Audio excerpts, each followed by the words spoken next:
Don't touch my table. The sentence landed cold and sharp, not loud but precise. The kind of tone that didn't need volume to command a room. And for a split second, everything seemed to pause as if the entire restaurant had inhaled at once and forgotten how to exhale. Crystal glasses hovered midair, a fork stopped just short of porcelain. The low hum of jazz curled into silence beneath the golden chandelier light. And at the center of it all stood Naomi Brooks, her hands still steady around a tray, her posture unbroken, her eyes calm in a way that didn't match the tension rising around her. Across from her, Ethan Caldwell adjusted his cufflinks with the casual precision of a man who had built empires out of decisions made in seconds, his tailored suit catching the warm glow of the room, his expression unreadable but not uncertain, never uncertain, because men like him didn't hesitate. They acted, they corrected, they controlled. A faint ripple of murmurs spread through the tables, subtle glances exchanged between investors and socialites who had come here for deals and influence, not discomfort. Yet no one stepped in, no one spoke, because power has a way of silencing even the boldest voices when it stands close enough. Naomi didn't move, not immediately, not reactively, and that was the first thing that felt wrong, not to her, but to the room, because people expected something, an apology, a retreat, a lowering of her gaze. But she simply stood there, breathing evenly, her fingers adjusting the edge of the tray by less than an inch, as if the moment hadn't cracked open at all. Ethan's eyes flickered briefly, not with doubt, but with mild irritation, the kind reserved for disruptions he didn't plan, and he leaned back slightly, surveying her with a glance that reduced, categorized, dismissed, all in one motion. "You need to be more careful," he added, quieter now, almost conversational. But the edge was still there, sharp enough to cut through the polished air. A few guests chuckled under their breath, not because it was funny, but because it was safe, because aligning with power always felt safer than questioning it. Somewhere near the bar, a man in a navy suit lowered his phone halfway, as if unsure whether to record or retreat, while a woman beside him leaned in, whispering something that never quite reached completion. Naomi finally lifted her eyes fully to meet Ethan's, and there was no anger there, no visible defiance, just something steadier, something that didn't belong to the role she was expected to play. And for a fraction of a second, that steadiness created a fracture in the rhythm of the room. She opened her mouth slightly, then closed it. Again, choosing silence, and that silence didn't shrink the moment. It stretched it, pulled it tighter, made it heavier. The manager had already started moving toward them, steps measured but urgent, the silent choreography of damage control unfolding before anyone officially acknowledged there was damage at all. Ethan exhaled softly, almost amused now, as if the entire exchange had already been resolved in his mind, as if whatever came next would follow the same predictable script he had seen 1,000 times before. But Naomi didn't step back, didn't apologize, didn't dissolve into the background the way the room expected her to. And somewhere beneath the polished surfaces and rehearsed power, something subtle began to shift, not loud, not obvious, but real enough that a few people stopped pretending to look away. Because sometimes the moment that changes everything doesn't arrive with noise, it arrives with stillness. And in that stillness, Naomi Brooks stood exactly where she was, unshaken, as if she knew something the rest of the room didn't. As if this wasn't the end of the moment, but the beginning of something no one there was prepared to see. The manager reached them with a practiced smile that did not quite reach his eyes, his voice smooth but tight as he said everything was under control, that there was no need for concern. Yet his gaze flicked between Naomi and Ethan with the quiet urgency of someone trying to predict which direction the moment would break. And for a second longer than comfort allowed, no one moved to help him resolve it. Naomi shifted her weight slightly, the faintest adjustment, her shoulders still relaxed, her grip steady, and when she finally spoke, her voice was calm, clear, and measured in a way that carried farther than it should have, not loud, but precise enough to cut through the tension without raising itself. And she said, "I understand, sir." But there was something beneath the words, something that did not sound like submission, something that made the man in the navy suit near the bar straighten just a little. Ethan tilted his head, studying her now with more attention than before, as if recalibrating, as if the script had slipped a line. and he gave a small, almost dismissive nod, signaling that the matter should end there, that the room should return to its rhythm. Yet the rhythm did not return, not fully, not naturally, because the silence had already changed shape. A woman at a nearby table set her glass down too carefully, her eyes lingering on Naomi longer than etiquette allowed, while another guest leaned in to whisper, only to stop halfway, distracted by the stillness that refused to dissolve. The manager stepped closer, lowering his voice, suggesting that Naomi take a moment in the back, a gentle exit, a reset, the usual solution to an unusual disruption. But Naomi did not move, not yet, and that hesitation was not defiance. It was intention, quiet and deliberate. She turned slightly, not away from Ethan but toward the room itself, as if acknowledging the unseen weight of every gaze, every assumption, every silent judgment that had already decided who she was and what she should do next. And then she looked back at Ethan, meeting his eyes without challenge but without retreat, and said, "Would you like me to replace the setting, or would you prefer a moment to review the table arrangement?" The sentence simple, professional, but layered in a way that shifted the ground beneath it. Ethan's expression tightened for just a fraction of a second, not enough for most to notice, but enough for those paying attention. Because the question did not follow the expected pattern. It did not shrink. It did not apologize. It redirected, subtly, cleanly, and the man in the navy suit finally lowered his phone completely, his focus no longer on the spectacle, but on Naomi herself. The manager hesitated, caught between stepping in and stepping back, while a low murmur began to ripple again, softer this time, more curious than amused, as if the room was beginning to sense that something had not gone according to plan, that the moment was not closing but unfolding. Ethan leaned forward slightly, resting his hand on the edge of the table, his voice quieter now, more controlled, as he said, "Just do your job."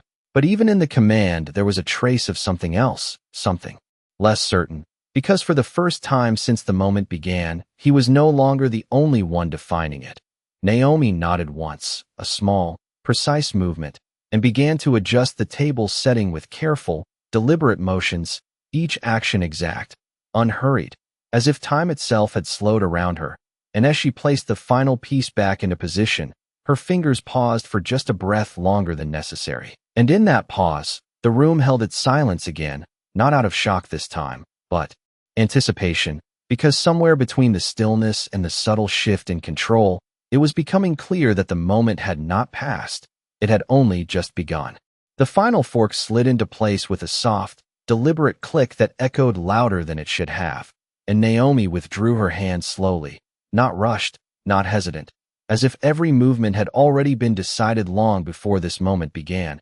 And for a brief second, the room almost returned to normal, almost convinced itself that nothing unusual had happened, that this was just another night of quiet service beneath expensive lights.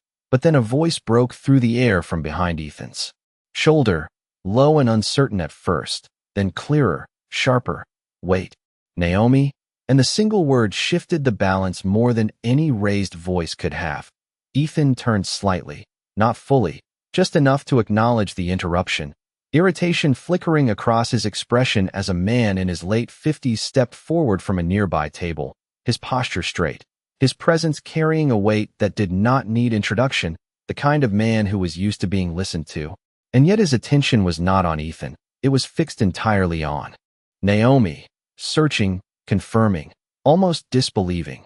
Naomi paused, her eyes moving toward him, and for the first time since the moment began, something softened in her expression, not weakness, not relief, but recognition, quiet and controlled, and she gave the smallest nod, just enough to answer without speaking. A ripple moved through the room, subtle but undeniable, as heads turned again, this time not toward the conflict, but toward the connection, because recognition changes everything. And when the man stepped closer, his voice steady now, he said, "I thought it was you." The words carried a different kind of authority, one that did not come from wealth alone but from history, from knowing, from something deeper than the surface everyone else had been reacting to. Ethan's hand tightened slightly on the edge of the table, his attention shifting fully now, recalculating, as he looked between them, the confidence still there but edged with curiosity, because this was not part of the script. This was not predictable, and unpredictability was the one thing men like him did not ignore. The manager froze mid-step, caught between stepping in and stepping back, while the guest who had once pretended not to see now leaned forward just enough to catch every word without appearing obvious. The entire room suspended again, but this time not by tension alone, by anticipation. The man gave a small, respectful nod toward Naomi, then turned his gaze to Ethan, and in that shift, the dynamic changed in a way that did not need explanation, because the tone of the room followed the direction of power, and power had just begun to move. Naomi remained still, her posture unchanged, her hands relaxed at her sides, but the silence around her was no longer empty. It was charged, layered with questions no one had yet asked out loud, and Ethan, for the first time since the night began, did not speak immediately, because something in the air had shifted just enough to make him pause, to make him consider, to make him wonder who exactly he had just dismissed. The man inhaled slowly, as if deciding how much to reveal and how fast, his eyes returning to Naomi with a look that held both respect and certainty. And in that quiet exchange, something invisible but undeniable settled into place, the kind of shift that does not announce itself, but once it happens, nothing moves the same way again. Somewhere in the background, a glass was set down too hard, the faint sound snapping a few heads back into awareness, but the focus never left the center, never left Naomi, because the moment had crossed a line it could not return from, and the room, whether it understood it yet or not, was no longer watching a server doing her job. It was watching the beginning of a revelation. The man took one more step forward, close enough now that the soft light from the chandelier revealed the fine lines around his eyes and the quiet authority in his posture. And when he spoke again, his voice carried just enough weight to quiet the last of the murmurs without needing to rise. "Naomi Brooks," he said, not as a question but as confirmation, and the name seemed to land differently this time, not as a label, but as something that belonged in the room in a way no one had previously considered. Ethan's gaze sharpened, his attention fully locked now, the earlier dismissal replaced by calculation, because names mattered, recognition mattered, and whatever connection was unfolding in front of him was clearly not accidental. Naomi inclined her head slightly, acknowledging the man without breaking her composure, and for a brief moment, the two of them shared a silence that felt almost private despite the audience surrounding them, a silence that suggested history, context, something unseen by the rest of the room. The man let out a quiet breath, then turned to Ethan with a measured look, the kind that did not challenge directly but did not defer either, and said, "I was not expecting to see her here tonight." And there was something in the phrasing, something deliberate, that shifted the air again, because it implied presence, not position, intention, not accident. Ethan leaned back slightly, his fingers tapping once against the table before going still, a subtle tell that only someone watching closely would catch, and he asked, "And why is that?" His tone controlled, even, but edged with curiosity now instead of command. The man gave a faint, almost knowing smile, not arrogant, not dramatic, just certain, and replied, "Because she is usually on the other side of conversations like this." And the words did not raise their volume, but they expanded in meaning the longer they hung in the air, pulling attention, drawing focus, forcing reconsideration. A woman near the bar glanced at her companion, her brows lifting slightly as if trying to piece together what she had missed, while the manager, still hovering at the edge of the scene, hesitated completely now, his earlier instinct to intervene replaced by the realization that this moment was no longer his to control. Naomi remained still, her posture unchanged, her expression calm, but there was a subtle shift in the way she held her shoulders, not higher, not tighter, just steadier, as if the room had finally begun to align with something she had known from the beginning. Ethan's eyes moved back to her, slower this time, more deliberate, as if reevaluating every detail he had overlooked just minutes before, and for the first time, there was a pause before he spoke, not because he lacked words, but because he was choosing them more carefully now. "Is that so?" he said, almost under his breath, but loud enough to be heard, and the confidence in his voice was still there, yet no longer absolute, no longer unquestioned. The man nodded once, then added, You might want to listen before you decide anything further. And this time, the suggestion carried weight, not as a warning, but as an invitation to understand something that had already begun to unfold. The room held its breath again, but differently now, not in shock, not in discomfort, but in anticipation, because the story everyone thought they were watching had just shifted direction, and Naomi Brooks, who had entered the moment as part of the background, now stood at the center of it, not louder, not more dramatic, but undeniably seen. And as Ethan studied her in silence, the balance of the room continued to tilt, quietly, steadily, toward a truth that had not yet been fully revealed. The silence stretched just long enough to make every second feel intentional, and Ethan finally shifted his posture, straightening slightly in his chair as if reclaiming ground that had begun to slip, his voice returning with a controlled calm that masked the recalibration happening beneath it. "Then maybe you should explain," he said, directing the words not just at the man, but at Naomi as well, as if inviting clarity while still holding onto authority. The man glanced at Naomi first, a silent question passing between them, and she gave a small, almost imperceptible nod, not hesitant, not reluctant, simply ready. And that readiness carried a quiet confidence that did not need to announce itself. Naomi took a single step forward, not dramatic, not forceful, but enough to shift her position from the edge of the table into its orbit. And when she spoke, her voice remained steady, measured, the same tone she had used from the beginning. But now the room listened differently. "I am here to observe tonight's arrangement," she said. The words simple, but their meaning unfolding slowly across the faces around her. On behalf of a party that has a vested interest in the outcome, a subtle murmur moved through the guests, not loud enough to disrupt, but enough to signal recognition of something larger than a routine dinner, because in rooms like this, every deal, every presence, every silence carried weight. Ethan's eyes narrowed slightly, not in anger, but in focus, the kind that sharpened when new variables entered a negotiation, and he leaned forward just a fraction, his attention fully engaged now. "And which party would that be?" he asked, his tone even but edged with something more careful than before. Naomi held his gaze without hesitation, her posture unchanged, her expression composed, and for a moment, she let the question sit, not to provoke, but to allow the room to feel its importance, and then she answered, "The one reviewing your proposal for expansion." And the effect was immediate, not explosive, but precise, like a key turning in a lock that everyone suddenly realized had been there all along. The man beside her gave a faint nod, confirming without adding words, and a few guests exchanged quick glances, the kind that carried recognition and recalculation in equal measure. The manager stepped back instinctively now, understanding that whatever this was had moved beyond service and into something far more significant, something he was not meant to interrupt. Ethan exhaled slowly, his fingers pressing lightly against the table as he processed the shift, and for the first time, there was a visible pause before he responded, not because he lacked confidence, but because the framework of the moment had changed, and frameworks mattered.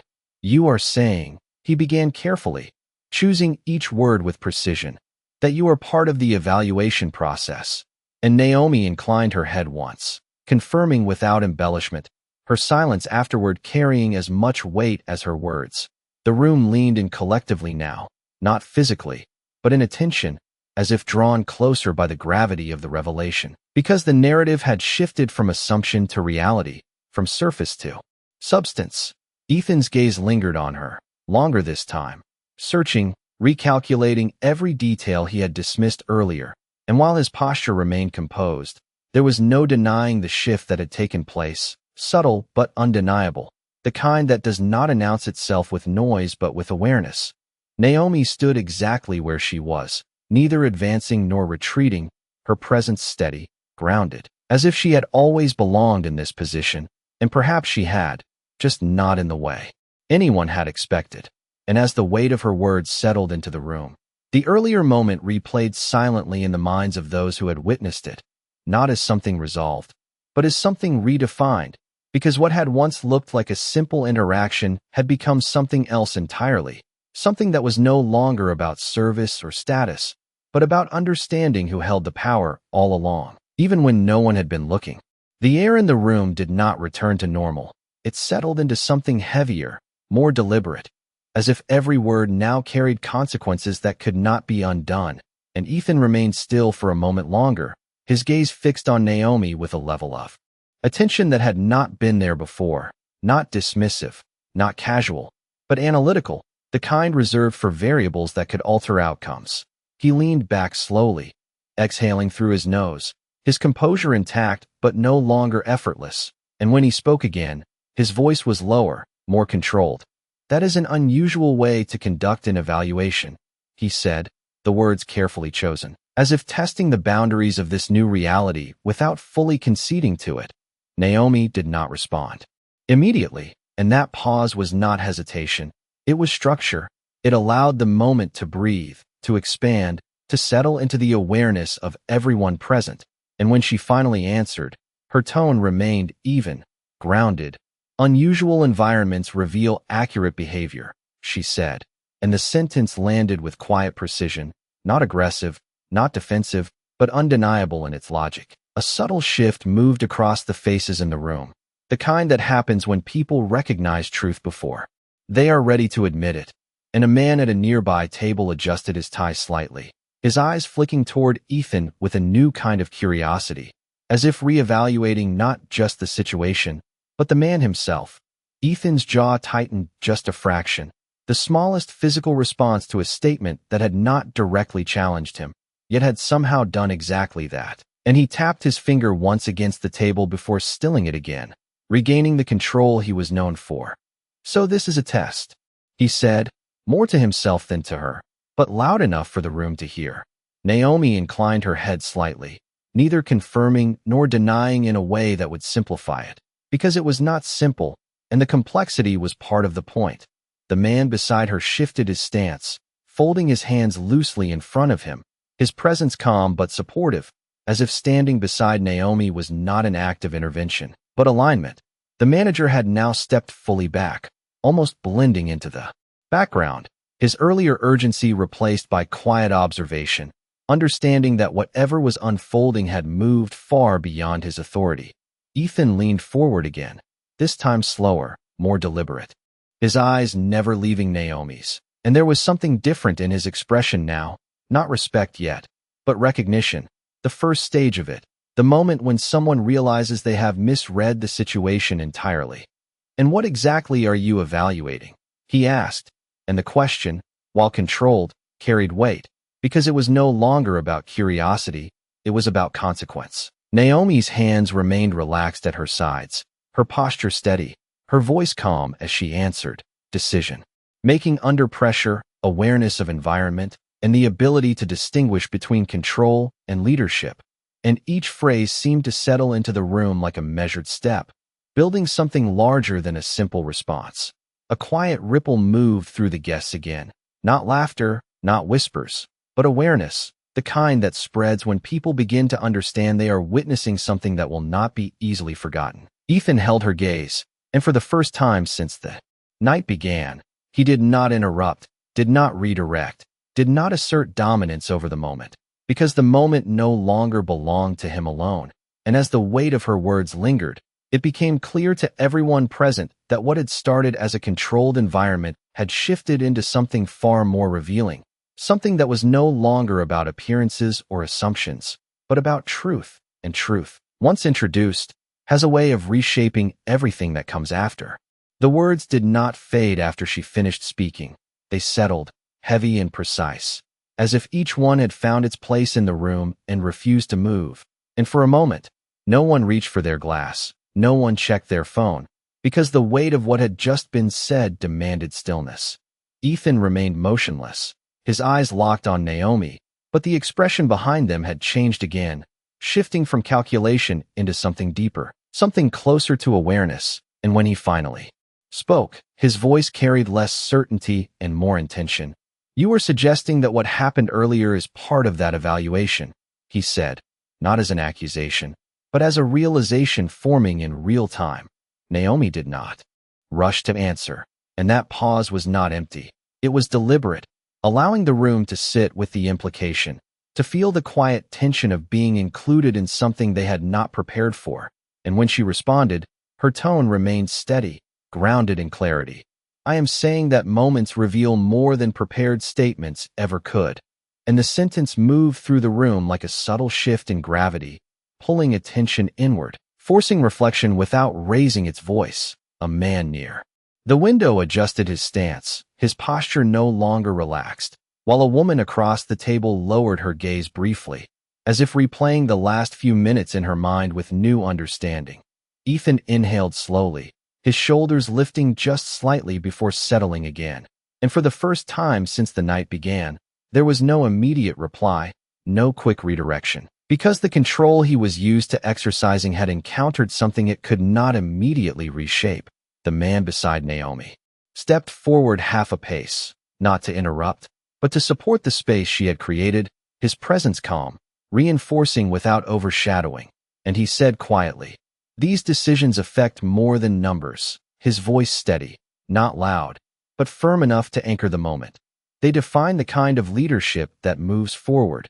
Ethan's gaze shifted briefly toward him, acknowledging the statement, then returned to Naomi, slower this time, more deliberate, as if the act of looking itself had become more meaningful. The room held that silence again, but it no longer felt uncertain. It felt focused, directed, as if every person present understood that something irreversible had already begun.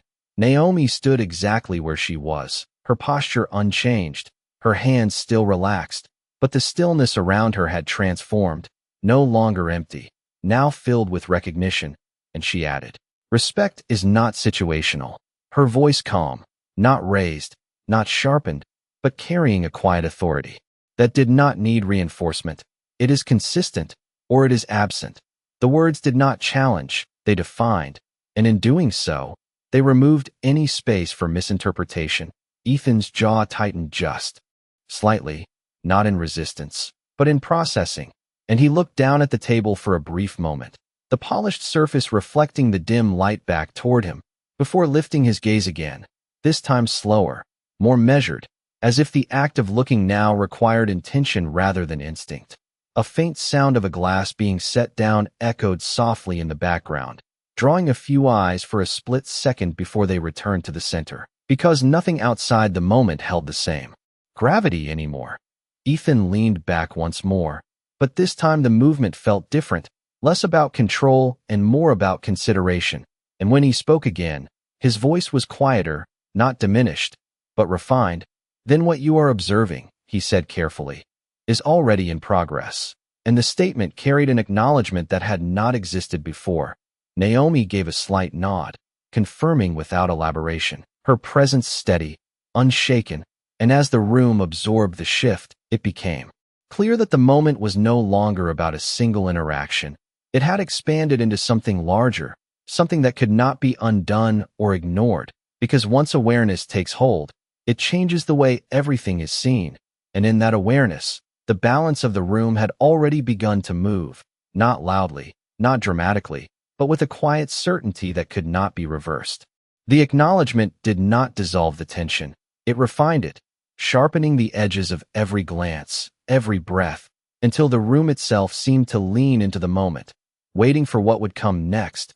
And Ethan remained seated, but the way he held himself had shifted, no longer anchored in unquestioned authority, now balanced between control and consequence. His fingers rested flat against the table, no longer tapping, no longer signaling impatience. And when he spoke again, his voice carried a different weight, not softer, but more deliberate. "Then I assume," he said slowly, choosing each word with precision, "that your report will reflect everything that has occurred tonight." And the statement was not defensive, it was strategic, an attempt to reframe the narrative before it fully settled. Naomi met his gaze without hesitation, her expression calm, her posture unchanged, and she answered with the same steady clarity that had guided her from the beginning. "It will reflect what is relevant," she said, and the simplicity of the response carried a depth that required no elaboration. A subtle shift moved through the guests again, not loud, not obvious, but present, as if each person was recalculating their understanding of the moment in real time. adjusting their perception of who held influence and why. The man beside Naomi remained silent now, his role no longer to introduce or support, but to observe, allowing the exchange to unfold without interference, his presence steady, reinforcing the legitimacy of what was happening without drawing attention to itself. Ethan leaned forward slightly, his eyes narrowing just enough to signal focus, not resistance, and for a brief second, the room held its breath again, anticipating a response that would either restore balance or redefine it entirely. And what? He continued, his tone controlled but edged with something closer to introspection than command. Would you consider relevant? And the question, while simple on the surface, carried the weight of everything that had transpired, because it was no longer about process, it was about perspective. Naomi allowed the silence to settle once more before answering, not to create drama, but to ensure clarity. And when she spoke, her voice remained even, grounded, consistency. Between words and actions, she said, each syllable measured. Awareness of impact beyond intention, and the ability to recognize when a moment calls for reflection rather than reaction. The words moved through the room like a quiet current, subtle but undeniable, and a man near the window shifted his stance again, his posture more upright now, as if the conversation had reached a point where passive observation was no longer sufficient. Ethan held her gaze, longer than before, and for the first time, there was no immediate counter, no attempt to redirect or dominate, because the framework of the exchange had evolved beyond simple control. A glass clinked softly somewhere in the background, the sound small, but distinct, marking the passage of time within a moment that felt suspended. Naomi remained still, her presence steady, not imposing, not retreating, simply present in a way that commanded attention without demanding it. And as the silence stretched again, it became clear that the evaluation she spoke of was no longer theoretical, it was active, unfolding in real time, shaping not just the outcome of a deal, but the perception of leadership itself. Ethan exhaled slowly, his shoulders lowering, just slightly, and when he finally spoke again, his voice carried a new quality, not diminished, but grounded, as if the weight of the moment had settled into him rather than around him. Then I suppose, he said carefully, the outcome is not predetermined. And the statement was not a challenge, it was an acknowledgement, subtle but significant, that the narrative was still being written. Naomi gave a small nod, confirming without emphasis, and in that quiet exchange, the room understood. Something that had not been spoken directly, that this was no longer about what had happened earlier, but about what would happen next. And as the balance continued to shift, not abruptly, not dramatically, but with a steady and undeniable momentum, it became clear that the moment had moved beyond correction, beyond explanation, into something far more defining, something that would shape not just the outcome of the evening, but the memory of it long after the lights dimmed and the room returned to silence. The realization did not arrive all at once. It unfolded in layers, quiet and deliberate, as if the room itself was learning how to see again, and Ethan remained still for a moment longer, his gaze steady on Naomi, but no longer searching for control, now searching for understanding. And when he finally spoke, his voice carried a different weight, not forced, not performative, but grounded in something that had not been present before. Then the only thing left to determine, he said slowly, is how this moment is defined moving forward. And the statement did not challenge her, it aligned with her, acknowledging that the outcome was still being shaped. Naomi did not respond immediately, and that pause carried purpose, allowing the words to settle, allowing the room to feel the shift in tone, because tone reveals intention, and intention defines direction. A guest near the center table leaned forward slightly, no longer pretending disinterest, while another quietly set down her glass, the soft sound echoing just enough to remind everyone how silent the room had become. Naomi finally spoke, her voice calm, unwavering. Moments define themselves through response, she said, each word placed with care, not through explanation. And the simplicity of the statement carried a quiet finality, not closing the conversation, but narrowing its path. Ethan nodded once, slowly, not out of agreement alone, but recognition, the kind that comes when a truth becomes unavoidable, and he shifted his posture, straightening fully now, no longer leaning back into distance, no longer leaning forward into control, but sitting balanced, present, engaged. The man beside Naomi remained silent, his role complete for now, his presence steady as the room continued to recalibrate around them. Ethan's gaze moved briefly across the table, taking in the faces that had once been passive observers and were now attentive witnesses. And in that glance, it became clear that whatever came next would not be contained to a private understanding. It would be seen, remembered, and carried beyond the room. He looked back at Naomi, his expression composed but no longer guarded, and said, "Then I will respond accordingly." And the statement was simple, but its weight was undeniable, because it marked a shift from reaction to intention. Naomi inclined her head slightly, acknowledging the response without amplifying it, her posture still steady, her presence still grounded, and in that quiet exchange, the room seemed to exhale for the first time since the moment began, not in relief, but in recognition that something had changed, something real, something lasting. A faint murmur began to return, softer now, more reflective than reactive, as if the guests were no longer watching a disruption, but processing a transformation. Ethan's hands rested flat against the table, his fingers relaxed, no longer signaling impatience or control, and he took a slow breath before speaking again, his voice measured, deliberate. "There are standards that should not depend on circumstance," he said, and the words, while simple, carried a depth that resonated differently now, not as a statement of authority, but as an acknowledgement of responsibility. Naomi held his gaze for a brief moment longer, then gave a small nod, confirming without words that the shift had been recognized, not declared. The room remained quiet, but no longer tense, the silence now filled with understanding rather than uncertainty. And as the moment continued to unfold, it became clear that the evaluation was no longer about what had happened, but about what had been learned, what had been revealed, and how that revelation would shape everything that followed.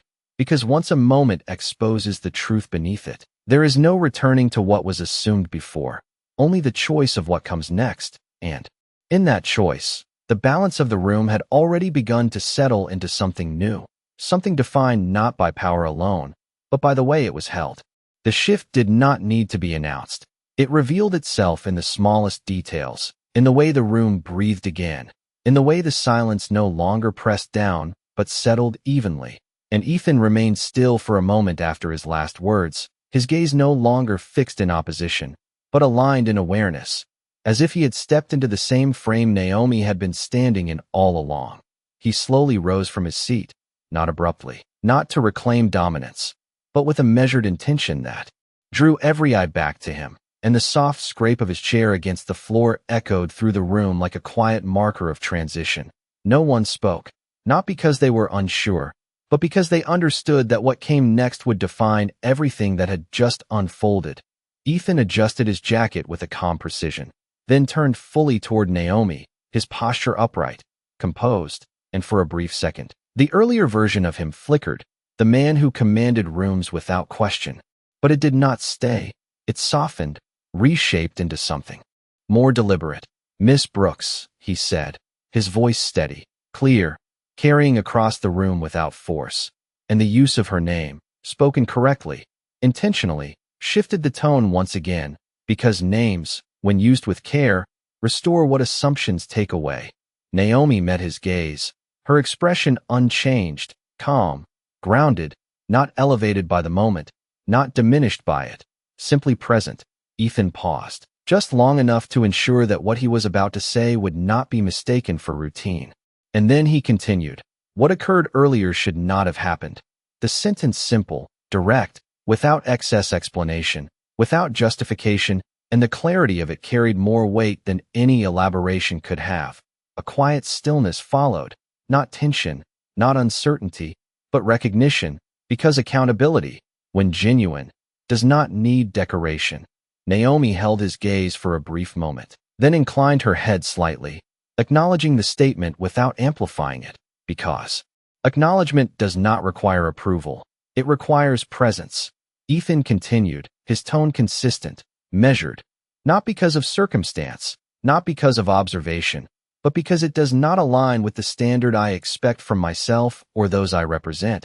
And the words moved through the room with a different kind of authority, one that did not demand respect, but demonstrated it. A guest near the window exhaled softly, almost unconsciously, while another shifted in their seat, the subtle reactions of people recognizing a moment that had crossed from performance into sincerity. The man beside Naomi gave a small nod, not as validation, but as recognition, the kind that comes when a response meets the moment it was meant for. Ethan's posture remained steady, his expression composed, but there was no trace of the earlier dismissal, no sign of the assumption that had shaped the beginning of the night, only a quiet clarity that had replaced it. I appreciate the opportunity to be evaluated accurately, he added, and the phrasing, deliberate and unguarded, signaled something deeper than compliance. It signaled acceptance of the process itself. Naomi remained still, her presence unchanged, and after a brief pause, she responded, her voice calm, unwavering. Acknowledgement is where alignment begins, and the sentence, simple and precise, settled into the room like a final piece falling into place. The silence that followed was no longer heavy, no longer uncertain. It was balanced, complete, as if the moment had reached its natural point of resolution, not through force, not through dominance, but through understanding. And as Ethan returned to his seat slowly, the movement quiet, controlled, the room did not rush to fill the silence. Because some moments do not need to be filled, they need to be remembered. And in that stillness, it became clear that what had unfolded was no longer just part of a negotiation. It had become something else entirely, something that would carry beyond the walls of the room, not because it was loud, but because it was real. The room did not erupt into applause. It did not break into chatter. It held the moment quietly, respectfully, as if everyone present understood that what had just happened was not meant to be interrupted. And Naomi remained where she stood, her posture steady, her expression calm, but the air around her had changed, no longer defined by assumption, now shaped by recognition. Ethan sat back down slowly, his movements controlled, deliberate, and for the first time that evening, he did not immediately reach for control of the conversation. He allowed the space to exist, to settle, to breathe, and that restraint carried more weight than any command he could have given. A soft clink of glass echoed from the far side of the room as someone finally took a sip, the sound small but symbolic, a quiet signal that the moment had shifted from confrontation to reflection. The man who had first spoken Naomi's name stepped slightly back now, his role complete, his presence returning to that of an observer.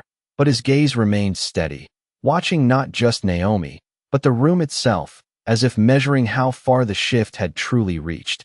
Ethan leaned forward just slightly, his hands resting flat against the table, and when he spoke again, his voice carried a clarity that had not been there before. "The proposal we are discussing," he said, his tone even, measured, "is built on long-term partnership, not short-term gain." And the words, while familiar in business settings, carried a different meaning now, shaped by the moment that had preceded them. Naomi listened without interruption, her gaze steady, her presence unchanged, and the room followed her lead, attentive, focused, as if her stillness had set a new standard for how the conversation would continue.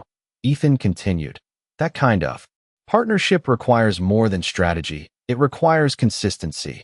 And the word lingered, echoing the principle she had already defined, not as repetition, but as alignment.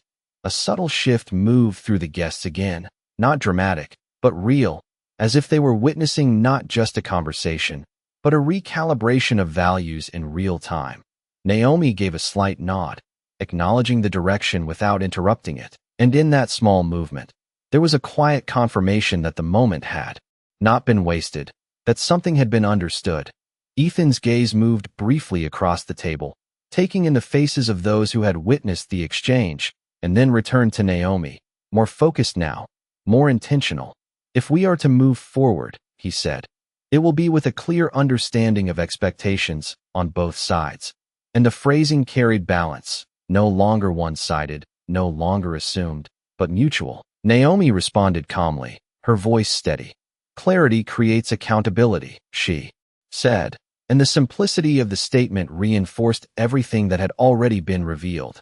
The manager, still standing at the edge of the room, allowed himself a quiet breath, his posture easing slightly as the tension gave way to structure. Understanding that the evening had not been derailed, it had been redefined. A guest near the center table leaned back slowly, folding his hands, his expression thoughtful, no longer entertained, but engaged in a different way. Ethan nodded once, not out of obligation, but agreement, and in that nod, there was a subtle but undeniable shift, the kind that does not seek attention, but changes direction. Naomi remained steady, her presence unchanged, but the way the room regarded her had transformed completely, no longer as part of the background, but as a central figure in the outcome that was still unfolding. And as the conversation began to move forward again, not rushed, not forced, but guided by a new awareness, it became clear that what had taken place would not be left behind as an isolated moment. It would carry through every word, every decision, every outcome that followed. Because once a standard is revealed, it does not disappear. It becomes the measure by which everything else is judged. And in that quiet understanding, the room moved forward, not as it had been before, but as something more aware, more deliberate, and far more real. The conversation did not rush forward. It unfolded with a measured clarity, each word placed with intention, and the room, once filled with passive observers, now felt like a chamber of witnesses, every person aware that what was being decided here would carry beyond the polished table and into something far more lasting. Ethan remained composed, his posture steady, but there was a visible shift in the way he engaged, no longer directing the room, but participating within it. And when he spoke again, his tone reflected that change. Our expansion plan includes 3 major cities within the next 18 months, he said, his voice even, grounded. But more importantly, it depends on the people who represent it. And the emphasis, subtle but deliberate, echoed the principle that had just reshaped the evening. Naomi listened without interruption, her gaze focused, her presence calm, and the stillness she carried seemed to guide the pace of the entire room, slowing it just enough to allow every detail to matter. Ethan continued, "We can present numbers, projections, strategies, but none of that holds value without alignment in how those decisions are carried out." And the words, though rooted in business, now carried a moral weight that had not been there before. A man near the far end of the table nodded slightly, almost unconsciously, while a woman beside him leaned forward, her attention no longer divided, but fully engaged. Naomi responded with the same quiet precision that had defined her from the beginning. "Alignment is not stated, it is demonstrated," she said, her voice steady, and the sentence settled into the room like a quiet confirmation of everything that had already been revealed.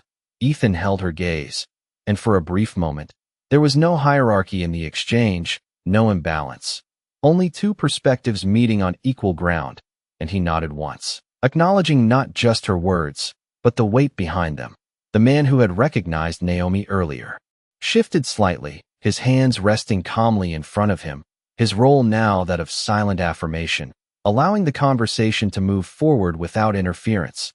The manager, still at the edge of the room, straightened his posture just a fraction, as if responding to the new tone that had taken hold.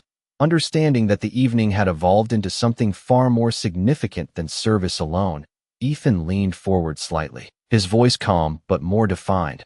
"Then let me be clear," he said. "If we move forward, it will be with a commitment that reflects exactly what has been discussed here tonight." And the clarity of his statement carried a different kind of authority, one that did not rely on position, but on intention. Naomi inclined her head slightly, her expression unchanged, but the acknowledgement was there, subtle and precise, reinforcing that the conversation had reached a point of mutual understanding. A soft murmur moved through the room, not disruptive, but reflective, as if the guests were no longer reacting to a moment, but absorbing its implications.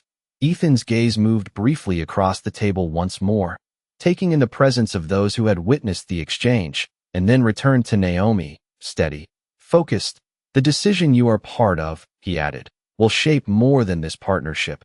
It will define how we are seen moving forward." And the words carried an awareness that had not existed before, an understanding that perception and action were no longer separate. Naomi responded calmly, her voice unwavering. Then it will be measured accordingly. And the simplicity of the statement reinforced the structure that had been built throughout the evening. The room remained quiet, but the silence was no longer uncertain. It was grounded, filled with a shared recognition that something had shifted permanently. And as the conversation settled into its new rhythm, it became clear that the outcome was no longer just about agreement or disagreement. It was about alignment, about whether the values revealed in this moment would carry forward into everything that followed. And in that understanding, the room held a quiet certainty that whatever decision came next, it would not be made in the same way it would have been just an hour before. Because once a moment reveals the truth beneath it, that truth becomes impossible to ignore, and everything that follows must answer to it. The room did not return to what it had been before. It settled into something quieter, more deliberate, as if every surface, every reflection, every breath now carried the imprint of what had just unfolded. And Naomi stood for a final moment at the edge of the table, not as someone waiting for instruction, but as someone who had completed exactly what she came to do. Ethan remained seated, his posture composed, his gaze steady, but no longer searching for advantage, now grounded in awareness. And when he spoke one last time, his voice carried a calm certainty that did not need to rise. "Then we move forward with clarity," he said, not as a command, but as a conclusion, and the words settled into the room like a quiet agreement that required no further negotiation. Naomi inclined her head slightly, acknowledging without extending the moment, because some endings do not need elaboration, they need recognition. The man beside her stepped back fully now, his presence returning to stillness, his role complete, and the guests, who had once leaned into the spectacle, now leaned into reflection, their expressions thoughtful, their attention no longer divided, as if each of them understood they had witnessed something that extended beyond business, beyond hierarchy, into something more human, more defining.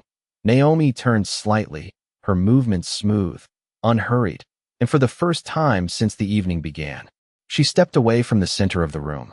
Not dismissed, not reduced, but complete, her presence leaving behind a silence that felt intentional rather than empty. The soft sound of her footsteps faded into the rhythm of the space, and no one rushed to fill it, because the absence she left carried more weight than any words could have added. Ethan watched her go for a brief moment, not with hesitation, not with uncertainty, but with recognition, the kind that remains long after a moment has passed. And then he shifted his attention back to the table, to the people, to the conversation that would now continue under a different standard. A guest near the window exhaled slowly, as if releasing a tension they had not realized they were holding, while another adjusted their posture, sitting a little straighter, a little more aware. The manager, still positioned at the edge of the room, allowed himself a small breath, his shoulders easing, understanding that what had taken place had not disrupted the evening, it had elevated it. The conversation resumed, but not in the same way, not with the same assumptions. Every word now carried a quiet awareness of what had been revealed, every decision measured against a standard that had not been written on paper, but demonstrated in real time. Ethan spoke again, continuing the discussion, but his tone remained grounded, consistent, aligned with what had been established, and the room followed, not out of obligation, but because the direction had been made clear. And somewhere in the quiet space between what had happened and what would come next, the meaning of the moment settled fully into place, not as a lesson spoken, but as one understood, because power had been present in the room long before the evening began. But that night, something else had risen beside it, something quieter, something steadier, something that did not need to announce itself to be felt. And as the lights continued to glow softly over polished glass and measured voices, one truth remained, unspoken, but undeniable, that respect, once revealed in its absence, does not return quietly. It demands to be carried forward, and those who recognize it are changed by it, not loudly, not dramatically, but in every decision that follows, long after the room has emptied and the moment has passed.